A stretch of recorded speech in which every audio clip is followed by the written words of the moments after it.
waa Sénégal sonn nañu lool ndaxte tey kenn nelawatul bay yandoor borom kër goo gis bu tëddee ba xaaju guddi bu jegee du nelawaat ba heure bu may julli ji mu ngay xalaat location bi nga xam ni moom la war a fayee weer wu dee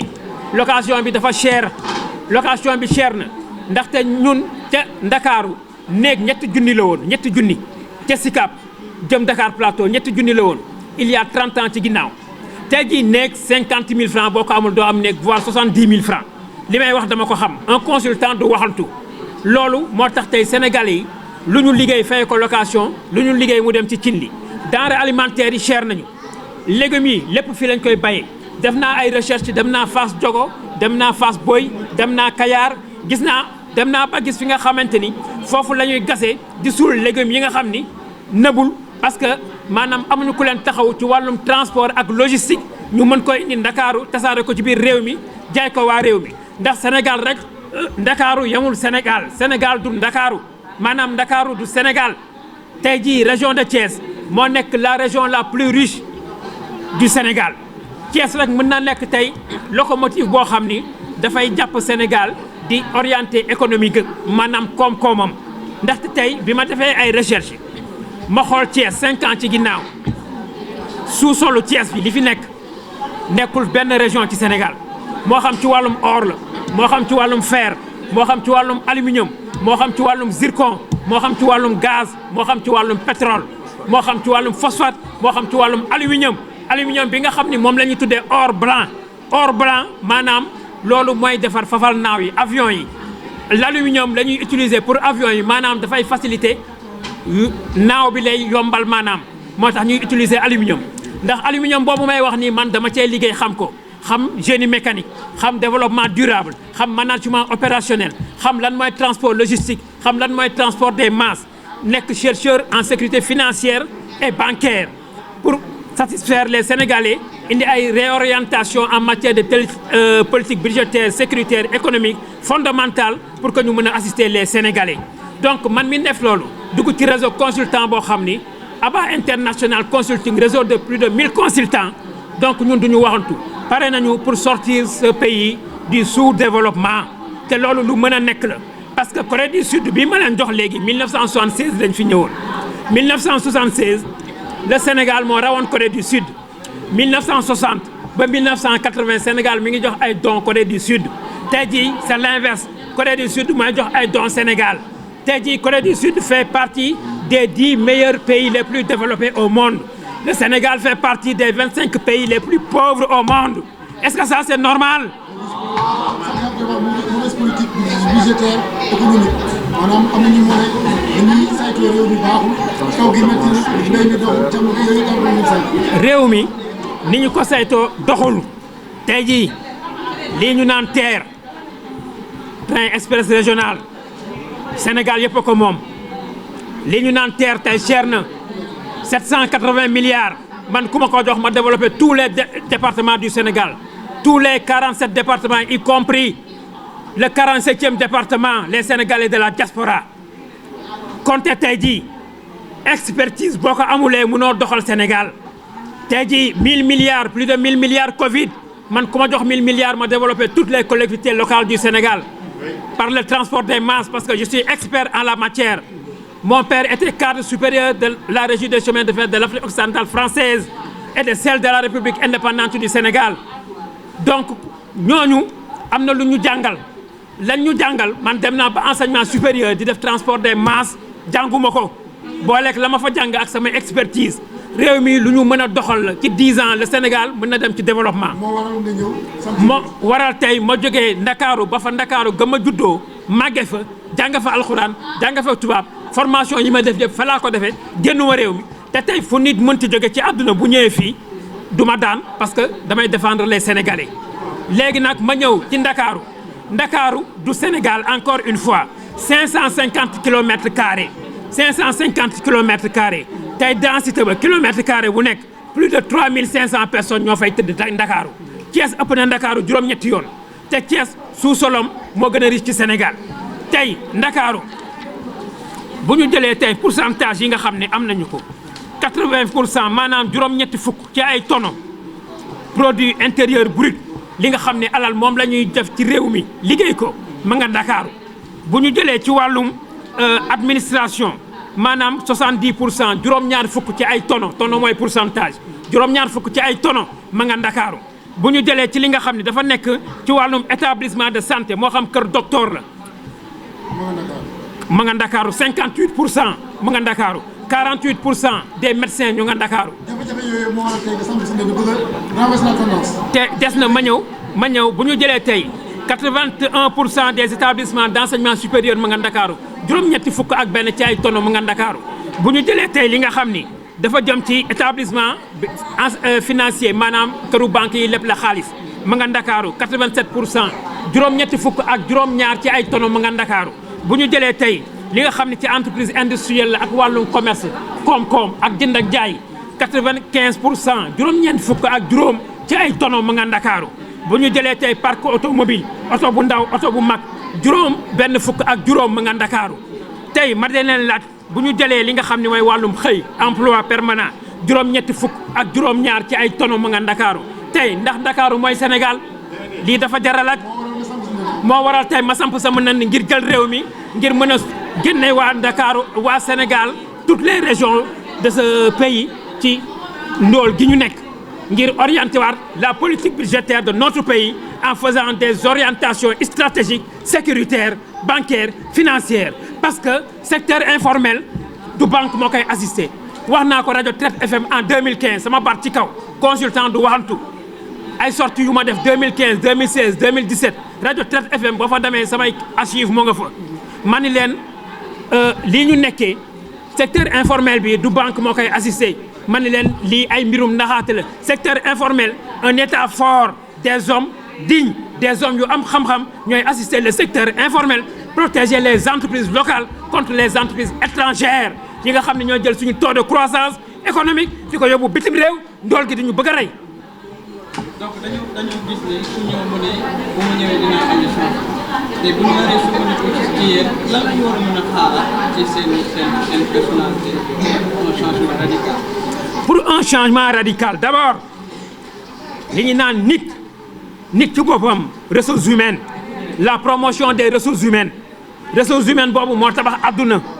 ndaxte ressources humaines boobu may defar xaalis bu xaalis doyul mu defar machine bay defar xaalis defaraat injecté ko ci marché bi mais nit kooku koy defar di tabax ay gratte-ciel di tabax ay terre ñuy dem di tabax ay bateau ay avion ñuy naaw di dem ka ñëw kooku mën na defar ressources humaines bi nga xam ni moo gën a fort loolu kon tey jii fi ñu toll nii nit ku nekk Sénégal waroon nga weer wu dee nga am fu ñu lay touché moo xam chômeur nga am na lu ñu lay touché yaa xam café la yaa xam attaay la yaa xam suukar la yaa xam warga la ba pare nag di assister bépp Sénégalais loolu mën naa nekk parce que ressources minières yi fi nekk yor na ko mën na ko defi booleeg suñuy expertise plus de 1000 experts yoo xam ni pare nañu pour jàppale réew mi génne ko ci loolu. programme bi du jeex parce que ko am 244 projets 52 programmes chaque programme est composé de plusieurs pans de développement d'abord ressources humaines bu ñu ko waxee éducation lay woote njàngale xam-xam moo tax ñun dañoo woote jàmm ak xam-xam ngir naatal Sénégal lii ku ko waxul day nax waa Sénégal te nag ku ñemee na nga ñëw xam-xam ak jàmm ngir naatal Sénégal projet yi bari na éducation yi buñ ci jógee ba noppi nag dinañu dem ci li nga xam ni mooy agriculture damay samp sama nënd ngir réew mi assister toutes les familles religieuses de ce pays moo xam këru diine la l'islam moo xam kër abbé la ak kër gu mu mënti doon def un Sénégal de paix ñëpp yem def un Sénégal de démocratie indi Sénégal boo xam ne dañuy xeex injustice maanaam nga am dëgg ñu jël ko jox ko kii ñu dàq la te teguñ ko fenn ndax jaay la doole loolu yëpp dafay dakk ci réew mi Badou mën lépp na ma defoon ba ngentewaat boppam ñun moom la ñuy def ba ngentewaat Sénégal gii ngir nit ñi mën a dund mën a respirer normalement. Monsieur et madame les sympathisants du mouvement And Manko pour le développement du Sénégal et la coalition Natal Sénégal, monsieur le coordonnateur général du parti Taru Sénégal, Taru Afrique, mouvement pour le socialisme autogestionnaire, Monsieur le secrétaire général du Mouvement pour le socialisme et l'unité, Monsieur le directeur général du cabinet international ABBA Consulting, Monsieur et Madame les présidents des organisations communautaires de base, Madame les présidentes des mbootaay de quartier, Monsieur et Madame les cheminots et les retraités du Sénégal, Monsieur et Madame les délégués de quartier, honorables invités, en vous conviant, à l'issue du lancement officiel de notre mouvement de développement dénommé AMDS, And Manko pour le développement du Sénégal, avec la coalition Natal Sénégal pour les élections présidentielles 2024. Mouvement créé le 31 décembre 2022 à Dakar. Aujourd'hui, la date du samedi 18 mars 2023 marque une époque importante dans l'histoire politique du Sénégal,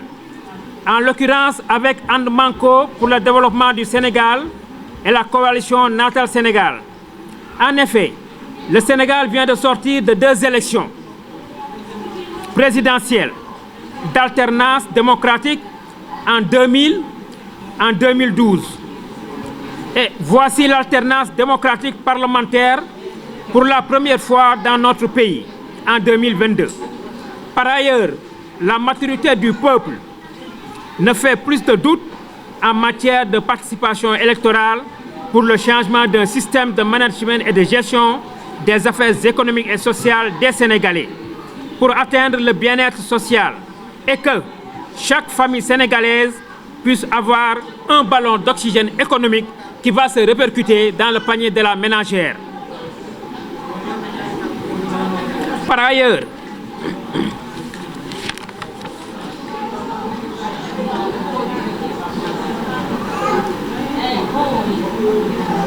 c'est à cause de la cherté de la vie. Aujourd'hui,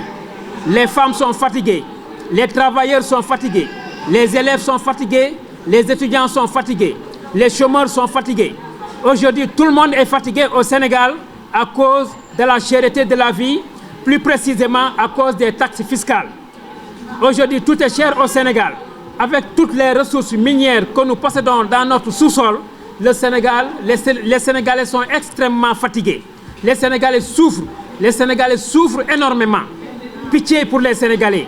Aujourd'hui, les Sénégalais ne mangent plus 3 repas par jour. Aujourd'hui, les Sénégalais sont fatigués, les retraités sont fatigués. Les soins de santé pour les étudiants, pour les chômeurs, c'est des luxes maintenant parce qu'aujourd'hui, il faut un véritable changement pour ce pays, pour que les Sénégalais puissent respirer confortablement, économiquement et d'atteindre le bien-être social. Aujourd'hui, nous avons une politique budgétaire. Une politique budgétaire est différente d'une politique économique parce que nous n'avons pas de monnaie. On nous a emprunté notre monnaie. Notre monnaie, le franc CFA, depuis 1945 jusqu'à nos jours, date de sa création. Aujourd'hui, il y a 78 ans de politique budgétaire que nous pratiquons. Cette politique budgétaire ne cadre pas avec les réalités de la demande sociale des Sénégalais.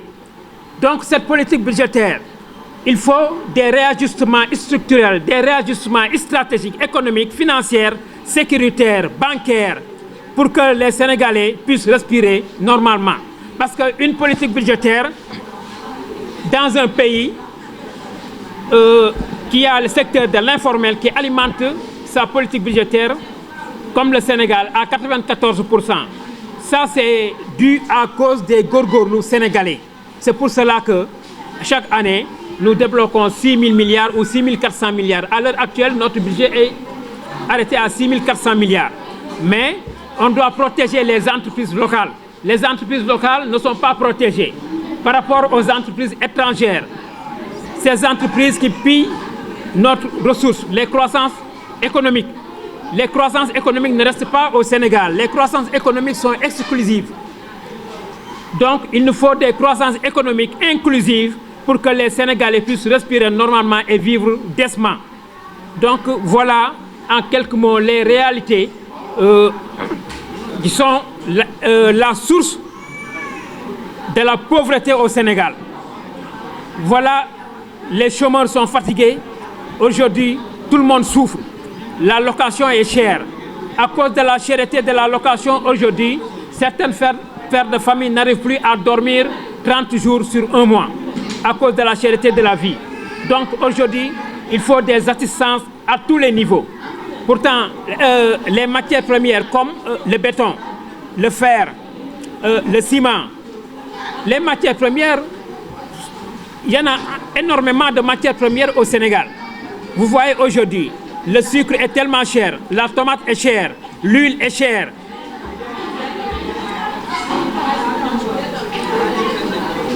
Le carburant est cher, le transport est cher,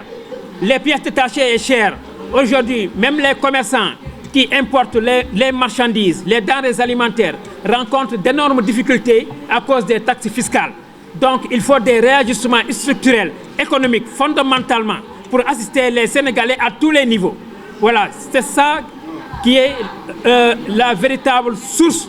de sous-développement qui augmente le taux de chômage, qui augmente la pauvreté au Sénégal. Donc, ça suffit. Pitié pour les Sénégalais, pitié, pitié encore. Les Sénégalais souffrent énormément. Il faut aider les Sénégalais, il faut les assister à tous les niveaux. Les Sénégalais sont fatigués, extrêmement fatigués. C'est le motif de votre candidature? Ce qui motive ma candidature aux élections présidentielles 2024 avec And Manko pour le développement du Sénégal et la coalition Natal Sénégal, c'est à cause de la cherté de la vie et la pauvreté avec le chômage, le taux de chômage endémique qui tue les Sénégalais. Les mères de famille sont fatiguées. Tout le monde est fatigué dans ce pays. Au Sénégal, les agriculteurs sont les plus pauvres, les pêcheurs, les marailleurs, les femmes transformatrices. Et pourtant, si vous allez dans les autres pays les plus développés au monde, vous voyez les agriculteurs, ce sont les personnes les plus riches de ces pays.